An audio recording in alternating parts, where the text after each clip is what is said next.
મને તો હતું કે લગ્નના 2-4 દિવસ પહેલા જઈને છોકરીઓ સાથે વાતો કરીશ. હવે એમ થાય છે કે જીવનમાં વધેલા જેટલા બધા દિવસો છે ને એ પણ ઉપરવાળો લઈ લે તો સારું.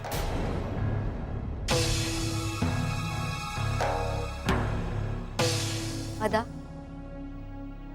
પાણી.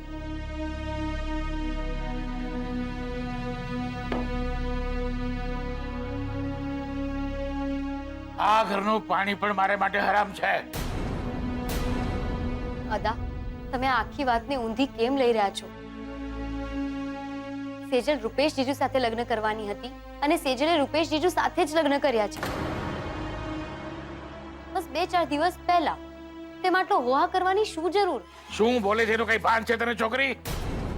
આપણે સમાજમાં રહીએ છીએ, સમાજમાં, જંગલમાં નહીં. અરે સેજલે જે કઈ કર્યું છે ને એ જાનવરોમાં ચાલે, માણસોમાં નહીં, સમજી? મહેરબાની કરીને મને ઇતિહાસ ભૂગોળના દાખલા ના આપતી કે કુંતી માતાએ આમ કરેલું, શકુંતલાએ આમ કરેલું. આપણી નાતમાં આ નહીં ચલાવી લઉં એટલે નહીં ચલાવી લઉં. અદા, માણસ માત્ર ભૂલને પાત્ર. આવું તમે જ કહો છો ને? તો શું તમે સેજલની ભૂલને માફ ના કરી શકો? કરી હોત જો માફી આપવાને લાયક હોત ને તો. પણ આ છોડીએ તો ઓલી કહેવત સાચી કરી બતાડી કે એક સડેલી કેરી કરંડિયામાંની બધી જ કેરીને ખરાબ કરે છે. મને પૂરેપૂરો વિશ્વાસ છે કે મોહનના સંસ્કારની આમાં કોઈ જ ખોટ નથી. મારું ચોક્કસપણે માનવું છે કે દરેક માણસની ધરવાની એક ક્ષમતા હોય છે. સેજલને એને મળેલી સ્વતંત્રતા ધરી શકી નહીં અને સ્વચ્છંદતાને માર્ગે ચાલી ગઈ. એ ન ચલાવી લેવાય એટલે ન જ ચલાવી લેવાય.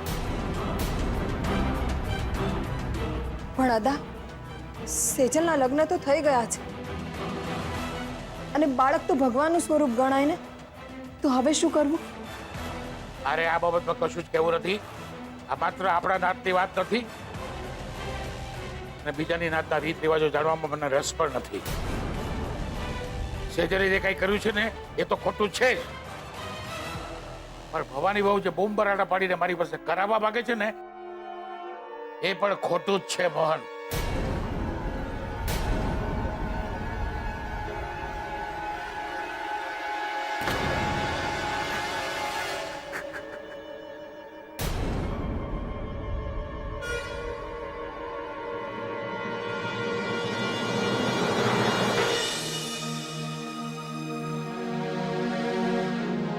ખબર નહીં ત્યાં ઘરે બધા કેવી હાલતમાં હશે. મને તો ફોન કરતાય ડર લાગે છે. કિંજલને ફોન કરી જો. કિંજલનો સામેથી જ ફોન આવી ગયો. હેલો કિંજલ, કેમ છે પપ્પા? એમની તબિયત કેવી છે? એમનો મૂડ, એમનો ગુસ્સો? સેજલ, અહીંયા બધું ઠીક થતા ટાઈમ લાગશે. ઉપરથી ભીમજી અદા આવ્યા હતા. અદા, શું કહેતા હતા એ? એ બહુ લાંબી વાર્તા છે સેજલ. તું મને એમ કે ત્યાં શું હાલ છે? અહીંની વાર્તા પણ લાંબી જ છે. પહેલા દિવસે આવતાની સાથે જ પપ્પાજીએ બળબડ કરવાનું શરૂ કરી દીધું. પછી શું? હા તો મમ્મીજી અને રૂપેશ છે સાથે. બાકી પપ્પાજી તો પહેલા દિવસે જ મને ઘરની બહાર કાઢી મૂકવાની પૂરી તૈયારીમાં હતા. સેજલ,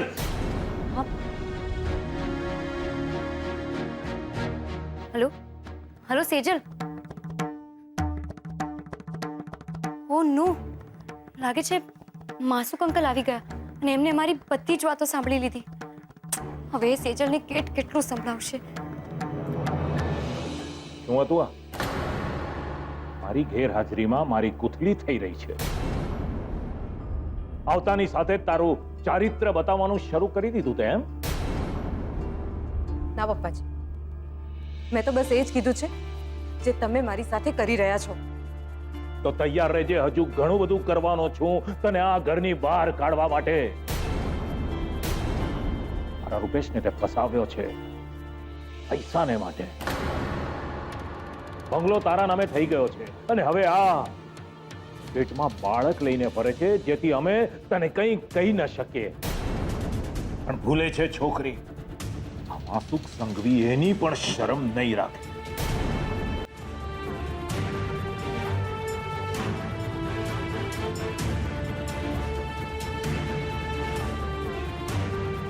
હે ભગવાન, આમને આમ તો માસુક અંકલ સેજલનું જીવવું હરામ કરી નાખશે.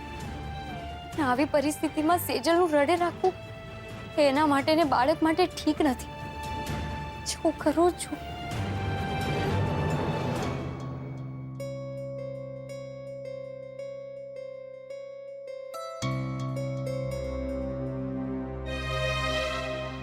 અદા, હું તો બસ એટલું જ કહીશ કે સેજલથી ખરેખર મોટી ભૂલ થઈ ગઈ છે.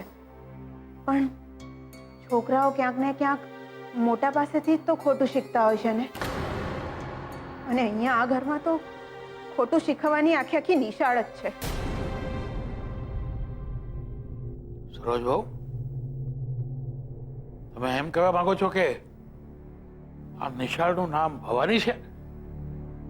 હા અદા, વાત જ્યાં સુધી મારે સહન કરવાની હતી ત્યાં સુધી તો બધું મેં સહન જ કરે રાખ્યું, અને આજે પણ સહન કરું છું. પણ હવે તો બાએ બધી હદ પાર કરી ચૂકી છે. હું કંઈક કહેવા જાઉં છું તો મને ઘરની બહાર કાઢી મૂકવાની ધમકી આપતા ફરે છે. અરે પણ એ કેમ ચાલે? રગલો કઈ બોલતો નથી? બોલે છે ને. શું? હા બા, હા. અને રાહુલ? રાહુલ, અદા, તમે જેમ કહો છો ને એમ જ. કૂવો વંઠે કબૂતર બેઠું, ઘર વંઠે ભક્તાણું બેઠું. બસ એવી જ રીતે બા એમની ઈચ્છાઓને લાલચ રાહુલમાં પરોવી રહ્યા છે. અને ત્રણેવ માસુકભાઈ સાથે મળીને મોટા ભાઈને કેવી રીતે હેરાન કરવા ને આ લગ્ન કેવી રીતે અટકાવવા, બસ એના જ પ્રયત્નો કરી રહ્યા છે. ખરેખર તમારી વાત સાંભળીને મને વિશ્વાસ નથી બેસી રહ્યો. અદા, તમે તો માત્ર સાંભળ્યું ને તમારા આ હાલ છે, જ્યારે હું તો અહીંયા આ ઘરમાં રોજ રોજ નવી કરતું તો મારી આંખોથી જોઉં છું. મને ખબર નથી તમને આ વાતની ખબર છે કે નહીં, પણ મોટા ભાઈના વીસીના 5 લાખ રૂપિયા બાએ જ ચોર્યા હતા. શું? હા, અને બા પાસેથી રાહુલના પપ્પાએ. ભવાની મોહનની સગી બા થઈને પૈસા કેવી રીતે ચોરી શકે? માં, મોટા ભાઈના મામલે બાને માં શબ્દ સાથે કોઈ લેવા દેવા હોય એવું તમને લાગે છે ખરું અદા? અરે અડધી રાત્રે મોટા ભાઈને ભાભીને સામાન સાથે ઘરની બહાર કાઢી મૂકવામાં આવ્યા હતા. ત્યારે મેં મોટા ભાઈને કહ્યું ચાલો આપણા ઘરે, ત્યારે બાએ એમને ભિખારી કહીને ઘરની બહાર કાઢી મૂક્યા. આ તો ભલું થાય રૂપેશ કુમારનું કે એમણે બંગલાની વ્યવસ્થા કરી આપી, નહીં તો અડધી રાત્રે મોટા ભાઈ ને ભાભી ક્યાં જાત? સરોજ બહુ, અત્યારે મારે રૂપેશના વખાણ નથી સાંભળવા. ના દા, હું રૂપેશ કુમારના વખાણ નથી કરી રહી, હું તો માત્ર કહી રહી છું. અદા, અહીંયા આ ઘરમાં તો રોજ રોજ એક નવું નાટક ભજવાય છે. રાહુલ ક્યારેક મદ્રાસી તો ક્યારેક સરદારજીનો વેશ કરતો ફરે છે, કારણ કે પોલીસ એને શોધી રહી છે. અને રાહુલના પપ્પા માસુકભાઈ સાથે મળીને મોટા ભાઈને કેમ કરીને હેરાન કરવા એના પ્લાન રચે છે. અને બા તો સીસીટીવી કેમેરાનું કામ કરે. અહીંની વાત ત્યાં ને ત્યાંની વાત અહીંયા. અને જો હું ઘડીક ભાભી સાથે વાત કરવા જઉં ને તો મારા પર જાસૂસી કરતા ફરે.